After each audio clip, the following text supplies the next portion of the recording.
Didi na siya si Jack. O, lahi ng color mata ni Jack, tita. O, naon siya na ni siya. Gigutom daw siya. Gutom daw kay siya, o. Sidog-sidog na serious king mata, o. Tanaw, o. Tanang dagoy, o. Suko man. Ang bata na nanangkot. Ang dami ng dry skin. Nagpanit-panit intawon ang bibi. Kuyawa mata, oy. Zoom out in man.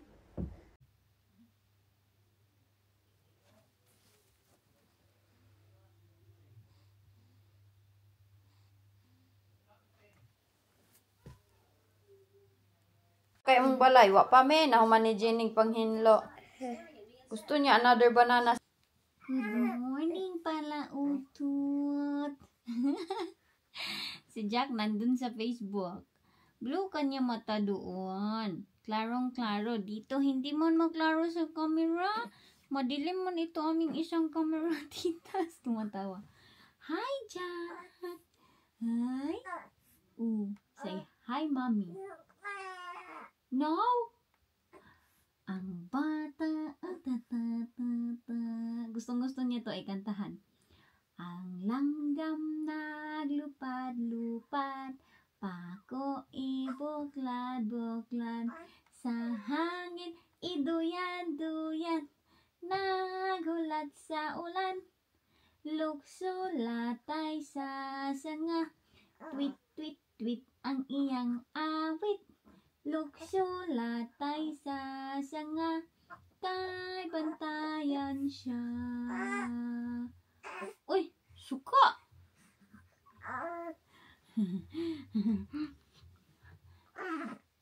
Roll your hands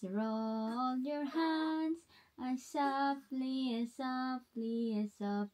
can be, and fold your hands like me, and fold your hands like me. Kaya hindi nakaka-reply ang mami, kaya pagising siya, kinakantaan ko siya, kinakausap ko siya. Kay ang kuan daw, very important conversation. The mommy and the Jack. Yes. Nandito na yung ate na walang ligo. He's awake. Ayan naman siya. Nandiyan naman si Janice kanyang addiction. Addiction in the Jenny. Agoy, tuwa na si ate niya, Jenny. Sige, talk to him. Hello.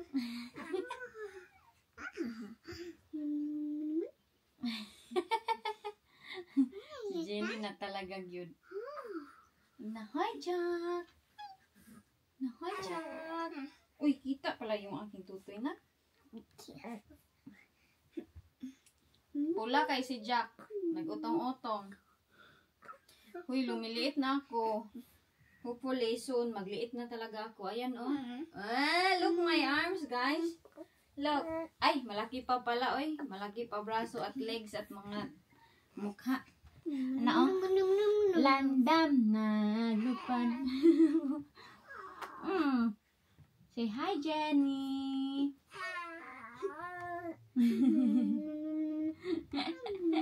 Nanggigil na naman si Jenny, uy. Gigil na naman ang ate. Nanggigil na naman si kulot Jenny.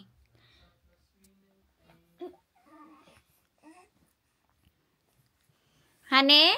Yeah? Look at your daughter, oh. She's in her addiction again. Oh, she's loving her brother. Definitely like her mother. Look at Jack.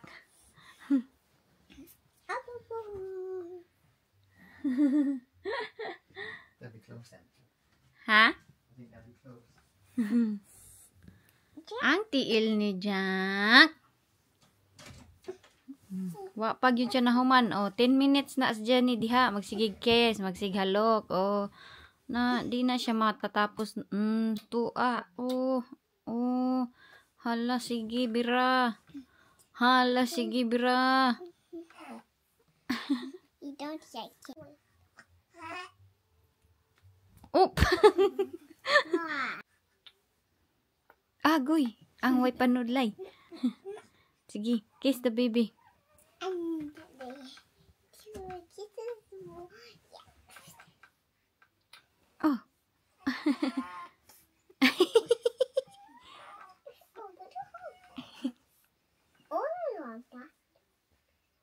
No, no, no, no, no, no, no, no.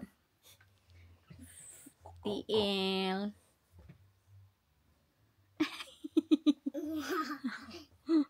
Why panudlay? But he for me. What? He for me. You wipe it then. Where is it?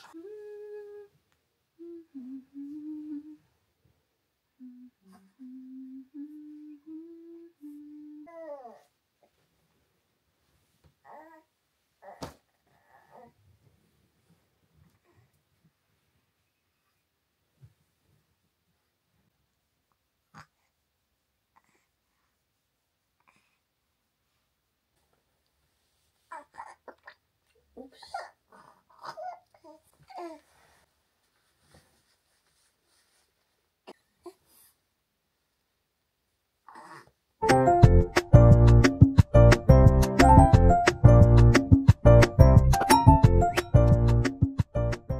May mga bata dito. Ano, sa mani, bakit sobrang kulay? Wait, why are we not allowed to do the chain? Kasi it go rusty. Naghugas sila sa aking bike. Eh, pababike ako ni mister. Eh, oh, nagwashing silang dalawa. Mommy, Sana all, nagwashing sa aking bike. thing? It's for break, I think.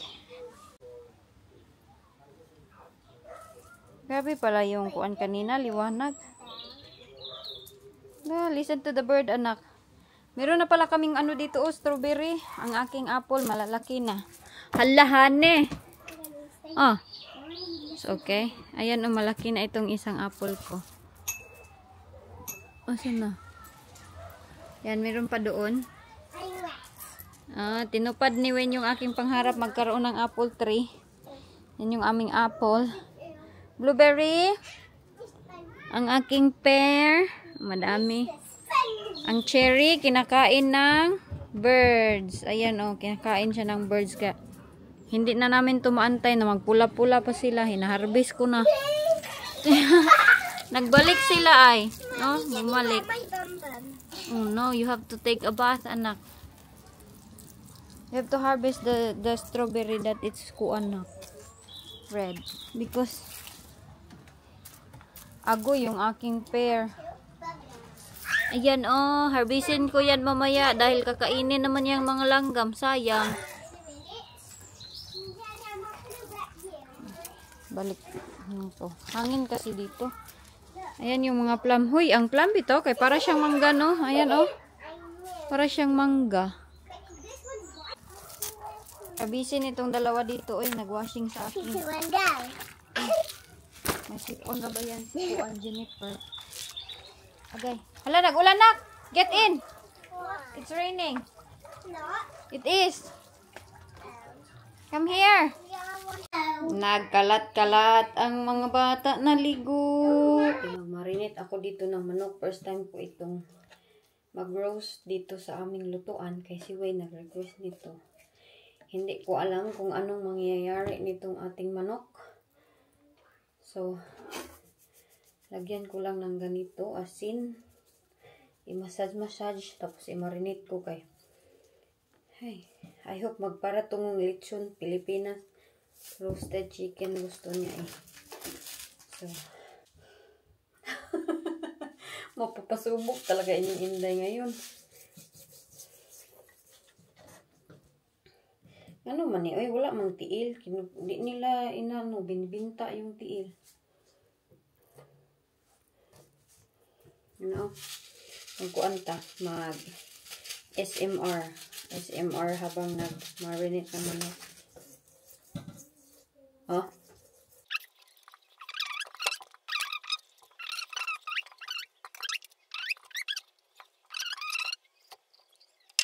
Mabait, ang bata mabait, maligo, maligo. Tingnan nyo, nagre-response na yan siya. Maligo ang bibi ni mami, bibi ni daddy. Yan siya, kapoy man, oy. Lami matulog. Tapos lang maligo ni Dudong. Ayan, pinalitan ko na yung bed niya. Nilagyan ko lang ng ganito o bagong ganito. Agoy, kay nalibang naman po. Kababago lang ilis na. O, ne. Ali diri bata. Ali ka diri. Didi gadiri. Didi tadiri. Didi tadiri. Mother ni Jack. Wala pang bihis. Kaya libang naman po ni. Nakatulog ako. Ang sama ng aking damgo. Sus, nagkurog-kurog yun ako sa aking damgo. Kay si Jack daw kuno. Nag-uwi daw kami ng Pilipinas. Alam niyo yung abandoned na bahay doon kay Lolo? Doon daw kami nagstay. Tapos, ang nangyari, i-open ko daw yung bintana. Nabisi ako saglit. Unya, nahulog daw siya sa bintana. Grabe yun yung iyak ko niya. Dial ako ng cellphone. Di ko daw madial ang 911. Bakit ganyan ang ating damgo? Jack, I hope safe ang aming job. Oh, Jack always no. Grabe daw yung iyak ko. Tapos tumawag daw ako ng pulis. Akala ko talaga totoo. Sus, may gani kay pagising ko si Wayne. Nagsayaw-sayaw sa kanya. La la la, my baby boy. Ganun siya. Sabi ko, honey, my dream. Sabi niya, what is it? Ako, Jack. Oh no. Don't tell me, please. Ganun siya. Sabi niya, he's okay. He's fine, mommy. He's with me. Ay, hadlok man yung usahay ang damgo ba? Hadlok ng usahay. Damgo na, Jack, no? Gusto man ni Jack? Ayaw intan pangihi dong. Pangihi na pod ka diha. Sa imong chinjing. Pagod na pagod kasi ako. Nakatulog ako ba kay 2 o'clock to until morning. Hindi na ako nakatulog. Hindi naman siya umiyak. Nag-sleep lang siya ng straight. Nagkuhan kasi ako. Nagasikaso sa cellphone ba.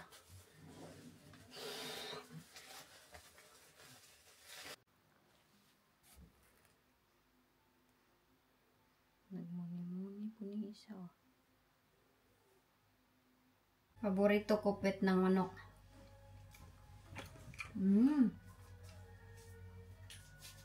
Sarap niya ah. I think luto na yung ating pagkain. Sa i-cancel ko muna to. Yung kuan grabe boy. Nakaluto yung inday nito. Kaso yung likod hindi na roast na masyado. Ilang yan oy. Kain! Naglaba ang kugihan niya asawa na parang kuan. Iring gibidle. Naglaba. Manghalay. Buta na inyong Inday Elgin. Akala niyo sa akin hindi ako very workaholic. Workaholic. Okay, may kwento si Inday sa inyo. Okay, kanin yung Inday pinakamarites to na babae sa buong katawan ng mundo. Diba? Si Wayne at ang kanyang dating asawa nag-away. Galit na naman si Wayne sa kanya. Ayaw ni Wayne yan siya makausap. Pero ako kasi, di ba, nabi ko sa inyo dati na nag-communicate kami. O, advice niyo sa akin, wag na mag-communicate dating asawa. Bakit pa? Mag-communicate sa dating. Ganyan ako ay, kanang iwan ko lahat ng mga nakapast ko, kahit yung jowa ko sa Pilipinas dati na Pinoy, gusto ko silang makaibigan, gusto ko silang yung parang same pa rin dati na walang mag-change. Ganyan ako ng pagkatao, pero iba-iba kasi tayo. It doesn't mean na mahal pa or may feelings pa ganyan. Hindi. Choose another one. Okay, choose it then. Hindi ako ganyan. Ako kasi, hindi ako nagtatanim ng galit bitaw sa tao na hindi na kita kailangan ko usapin. Pero sa sitwasyon kasi ni Wayne at kanyang dating asawa, iba. Dahil diba, nakwento ko na sa inyo na maritis na Inday Elgin ninyo. Naubos yung kayamanan niya, naubos, nagpatayo siya ng bahay sa Thailand. Doon ko siya nakilala, diba? Nung nagtuturo pa ako sa Thailand. O, inyo, Inday nga, nag-teacher dahil kaday bugok man lagi ka. Uy, okay ra, bugok as long as may experience ng teacher. Tapos today, meron na naman akong nabasa. Teka lang ha, meron ako mag-chika. Pero nabasa ako today na kulang daw ako sa pakong. Oh, natanggap lang daw ako sa Thailand pero hindi daw sa Pilipinas na pagtuturo na pag-teacher. Pero pag sa Pilipinas daw ako, libakon lang daw ako ng aking mga estudyante. Ganun. Well, at least nakaturo. Tapos Thailand, oh, imported. I'm proud myself. I'm proud myself. I do everything.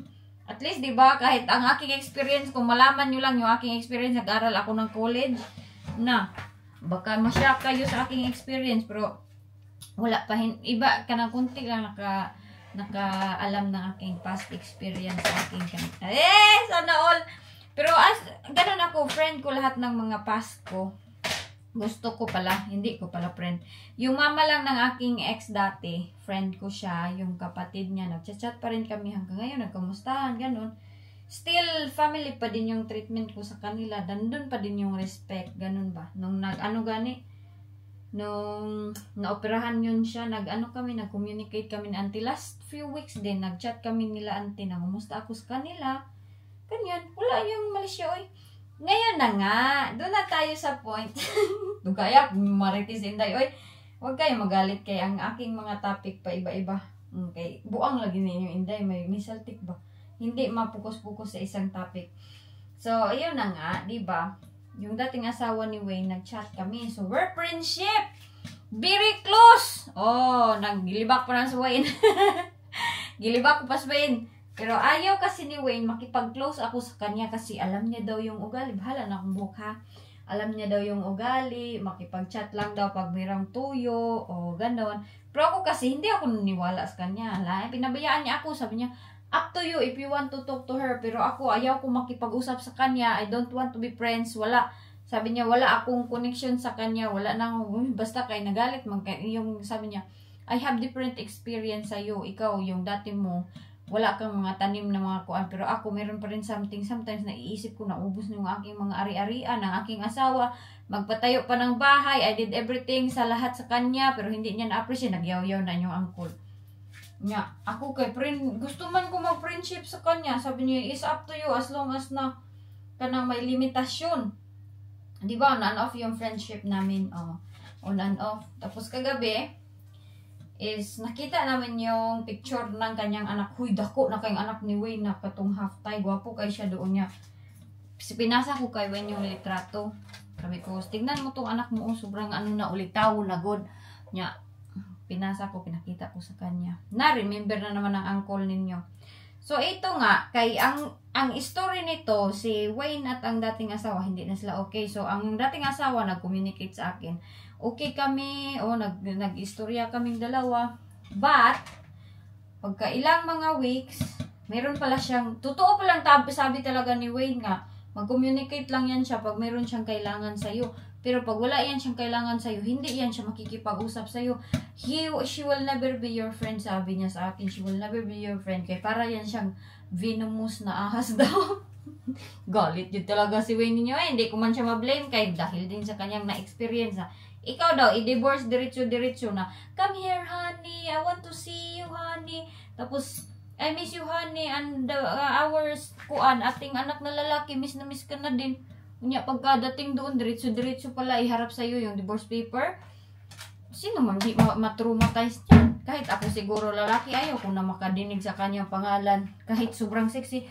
Sabi niya sa akin, every time you show me her picture, hindi talaga sexy yung nakikita ko sa kanya. Alam man, nakikita ko, a heartless woman na para daw walang puso ba? Kaya hindi naawa sa ginawa sa kanya. So, okay.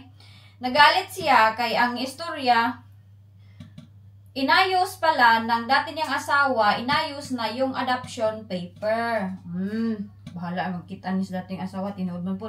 Hindi man ako gawa ng kwento. Inayos yung adoption paper, tapos namimilit gani. Kay last time, nagtanong na yan siya about na nga sa adoption paper. Galit si Wayne dahil nung sila pa is sobrang saya ni Wayne. Dahil di ba pag may lalaking anak, merong magsunod sa pangalan ba, apelido na Lawless, ganun. Lalo na ngayon si Jack, Lawless si Jack. So si Jack yung mag-continue sa blood ano nila ba, yung pangalan, surname nila na Lawless. Kasi kunti yung lang yung lalaki na anak na sa ilang Wayne, 3 lang sila. Kang Bayaw, babae. Kang Wayne, puro babae yung panganay niya. Tapos yun nga, yung lalaki anak niya sa dating asawa na Tay. Tapos, nung wala pa si Jack. Tapos, sa kanyang isang lalaki na kapatid, yung namatay bitaw na sinabi ko sa inyo, 3 girls, 1 boys, 5 man ata anak niya or 4. O basta, isa lang din yung lalaki. So, gusto ni Wayne sana na i-keep yung pangalan, so, apelido niya doon sa dati. Pero ang nangyari kasi, itong kanyang dating asawa is very conjude siya ay heartless. Wala siyang puso. alam nyo, pinalitan niya yung apelido ng bata na apelido ng babae. Which is, inapelido niya daw doon sa kanyang, same sa kanya dahil ang kapatid niya daw na bakla man yung kapatid niya na isa, so ayaw daw ng anak. Gusto lang din daw i-continue. Ganun yung story. So galit na galit si Wayne kay dati, nung sila pa, frenamis daw niya ng dating asawa. I will never do that to you. Hindi ko talaga palitan ng apelido yung ating mga anak kahit ano pang mangyari. Ganito. Kahit kasi dati, hindi na sila okay. Napapadala si Wayne every time na mayroon siyang salary. Napapadala si mami, napapadala siya. Pati si daddy yung kwan. Inlo ko. Ang dami palang nagpadala si daddy sa kanya. Hindi namin alam. Lately lang namin nalaman. Mga ito kay nag-amiga man ko no ni dating asawa, gusto niya na ang adoption paper na inayos nila is sign na ni Wayne. Namimilit nga, I don't know kung nakwento ko na to sa inyo dati, but it's happening again. Oh, it's happening again. So galit si Wayne kasi bakit ka ba sasignin? Ganon. Kaya nagtugon man sa akin niya, will you please tell kuan si Wayne daw puno. Sabi sa akin, walang problema. Sabihin ko. Hindi ako silusa na pagkababae. Mag-usap kami, magchikahan kami. Tapos sa akin, kung mag-chat silang dalawa, walang problema. Kahit dati, nung LDR pa kami ni Wayne, nag-chat yan sila. Kasi meron yan silang anak. Tapos yung support, kailangan niya ipadala doon. Ganon. Yung mga demanding na iba dyan na sinasabi na si Wayne daw hindi nagsusupport, dapat daw suportaan. Kayo na lang yung mag-support. Kasi mahirap communicate yung dati niyang asawa. Mahirap siya sabton. Ang nahitabo. Itugon kay Wayne na magkuan lagi, magpapirma ng divorce naman hinoon, ng adoption paper. Unya, so kuha man ni Wayne. Sabi niya sa akin, ingnan bitaw tika na hindi na magkipag-usap dyan sa kanya. Kaya daghanak na siya gistorya. Siya nag-ubos sa aking mga kuan ha. Bininta ko pa yung aking bahay doon sa France. Nagpagawa pa ako ng bahay sa Thailand para sa kanya. Lahat-lahat. Hindi niya na-appreciate din. Hinawalayan lang ako. Tapos ngayon, mayroon pa siyang muka. Magharap-harap sa'yo. Maghingi-hingi ng favor na magpirma ako ng adoption paper. No. Suko siya sa akin. Mommy, Yeah. I want to get a There's more. Uy, kalami. Anong banana? Ang reply niya, gusto niya ako mag-type. So, ako yung pinatype niya sa reply niya doon sa dating asawa. Pinatype niya. Yun. So, Wayne said, sabi niya, sabihin mo dyan. Sabi ko, wala siyang puso. Mukhang mapugod ni si Wayne, oy. Wala siyang puso. Ang kapal na mukha niya. Para magpasign-sign sa akin ang papilis. Di nagalit. Tuloy yung dating asawa. Galit din siya. Hala, nag-type din siya na. Sabihin mo din sa ka, nag-away na silang dalawa. Niya, ako ang nasa gitna. Ako ang nasa gitna. Mura man niya silang mga tanga, oy. Sabihin mo din sa kanya, siya din, ganito, ganyan. Ang daming niyayaw yung nilang dalawa. Because there's no point, oy. Don't talk to. Suko na Wayne. Huwag ka pag-usap dyan. Kapal na mukha niya para ipasign niya ako. Normal din ba yan na magalit kapag ipasign ng adoption paper? Kasi ang babae, nandito diba sa Europe, nakwento ko sa inyo, dito na sila tumira, wala na sila sa Thailand. Iniwan nila yung bahay na pinagawa ni Wayne. Si Wayne galit, yun talaga. At sa mga lahat na magtanong, bakit hindi makukuha ni Wayne sa Thailand? Hindi ka ma-citizen, hindi ka pwede magparehirang good sa atin sa Pilipinas, hindi pwede na mag-purchase ng kung ano-ano. Pero si Wayne kasi, yung lupa namin, pinangalan ko sa kanya, yung pagbili lang, pabili namin sa lupa, pinangalan ko kay Wayne. Kasi gusto ko, ayaw ko na ma-feel niya na, baka ginagamit lang ako nitong babae na to, same to sa aking ex na asawa. Lisod ba yan, no? Pag ganyan yung experience, matruma sila. Sila truma. So yun, yung adoption na papilis na inayos na dating asawa, iwan ko kay, bakit? Nag-away naman sila, oy, hindi na sila magkasinabot dalawa na, mura naman ni sila gakuan. Kung naapalay po sila, pinusila na sila sa akong messenger. Yun, galit ka siya. I don't know, tell me, comment section below kung normal ang nafe-feel ni Wayne, kung valid ba na magalit kay. Para sa akin, bakit man siya magagalit, oy?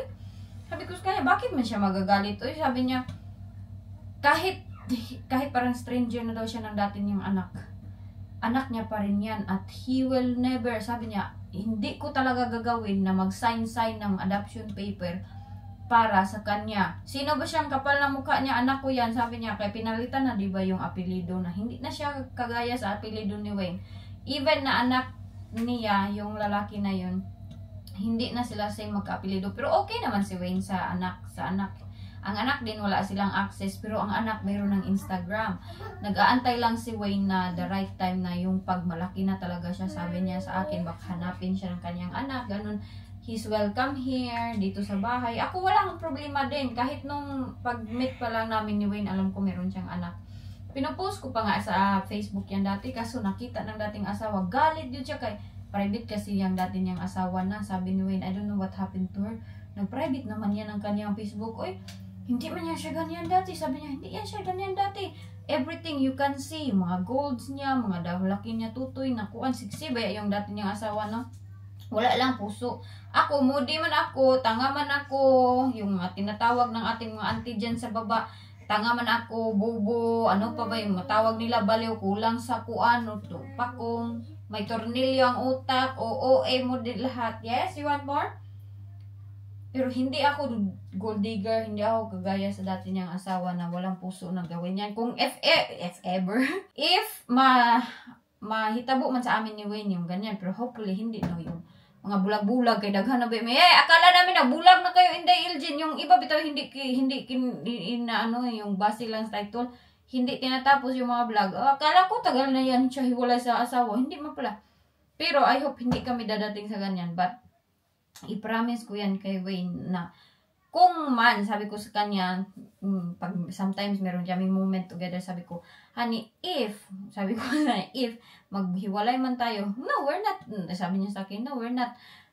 Sabi ko, paminaw, sagod kay siya, pag maganyan na ako, magsabi-sabi na ako ng mga hiwalay-hiwalay, hindi niya gusto kay masakit daw sa dibdib. Pero sabi ko sa kanya, if lang naman, if, ito yung assurance ko sa'yo, if it will happen sa atin, I will never stop you seeing the kids. Sabi ko, pag magkwento, bitaw ako, nasaktan man ako, mura man migabulag, hinoon. Sabi ko, I will never stop you kung gusto mo. Ang anti ka, joke lang. Kung gusto mo, na kasama mo sila, hiramin mo sila. I will never stop you. Tapos di ko magselos kung gusto niya makita yung mga bata, ganun. Kung lang.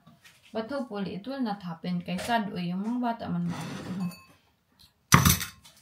Taasan mo chismis Inday Elgin. Ay, musa yung ka Inday. Mas gusto ko magchismusa ako kaysa sa magpretend ako na hindi ako chismusa. Pero chismusa pala sa behind the camera. Si Jessica pala nandun sa school. Ito, mag-aaral na din to soon. Oh, very very good, Jennifer. Magkuan na kami. Maglinis na kami ni Inday Jenny. Diba napakita ko sa inyo yung pak choy? Yeah? Okay. Ito, itatapon ko ito din. Okay.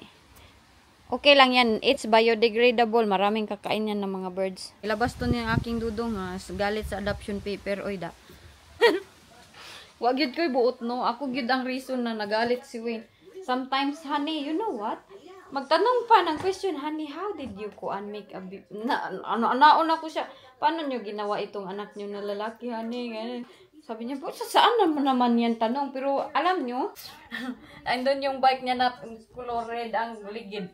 Alam nyo, doon ako proud sa kanya dahil every time magtanong ako, kahit galit yan siya sa dati niyang asawa, sinasagot niya ako. Long time ago, sabi ko, you kiss? Sabi niya, yes. At tapos, paggabi, magtabi kayo? No, hindi daw, hindi. So, sabi ko, okay. Sabi ko, you like her body? Parang buang lagi na. Ganyan ako sa likod ng camera, hindi yung iba kasi hindi makasabay sa akin kuan ba tupak, kaya hindi nila ako maintindihan. Maintindihan ko naman sila. Bahala tawagin nila ako may tupak. Okay na ay magkuan ako kay I love you guys, inyong Inday danhi naning gamot na hindi mabuang kay baka ako magud-gud ng lata doon sa malipay na yung auntie. Huy, ba na lagi vlog si Inday Elgin? Ano, bakit wala nang vlog si Inday Elgin? Ano nahitabo? Ay, ang doon na sa kuan. Doon sa daan na naguyod-guyod na ng lata. Ay, simba ko palayo. Bahala tawagin niyo akong buang as long as na di pa nadayunan, okay ra na uy. The most important thing. God bless everybody. Lain nagdagway ka bati na Oh, stress kay na inyong inday kay Belar. The fat pig in the camera, in the very ugly, in the eyes, and then don't forget, wag niyo kalimutan na soon I will be back. I will be back. I will be like chakadal na guba. Itong chakadal bang gapang dugam. At luka po.